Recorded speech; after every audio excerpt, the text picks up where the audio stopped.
আসসালামু আলাইকুম, সবাই কেমন আছেন? এখন বাজার নিয়ে আসলো এই রাতের বেলা।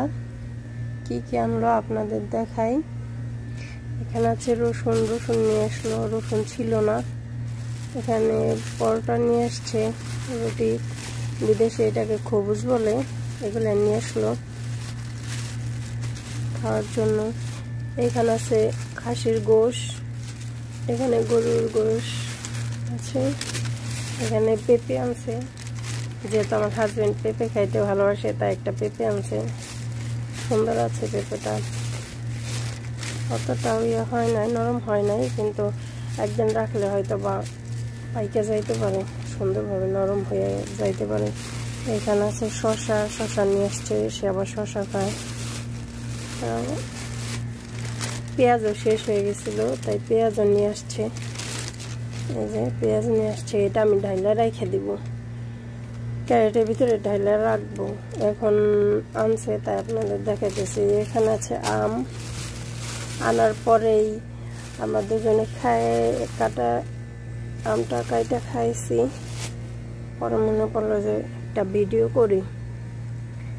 এখন দেখতেছি আমগুলা অতটা নরম না, কিন্তু খাইতে খুবই মিষ্টি।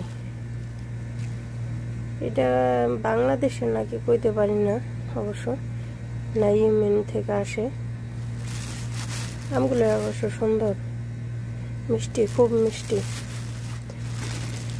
এই যে লিচু আম ছিল, লিচু আম দুজনে খাওয়ার পরে ভিডিও করতেছি, তাই কয়েকটাই আছে। ওই যে এখানে খাইছি আমরা, খাওয়ার পরে মনে পড়ছে যে একটা আপনাদের দেখাই, ভিডিও করে একটা। এখানে আছে টমেটো আনছে, টমেটো ছিল না বলছে আনার জন্য নিয়ে আসছে। তারপর এখানে আছে করলা নিয়ে আসছে, সেই করলা ভাজে খাইতে ভালো লাগে, পছন্দ করে, তার নাকি খুবই মজা লাগে, তাই জন্য আনছে। আর ওই দুইটার ভিতরেও আছে সামান রয়েছে, এমনি আরো সামান আছে ওটার ভিতরে। এই তো এইগুলাই, ওটা আর দেখানো কিছু না, ওটার ভিতরে আটা চাউল এগুলা বস্তা, এগুলাই আর এগুলাই আনছে। এখন আমি এই ইয়াটা ঢাইলে রেখে দিব, পেঁয়াজটা।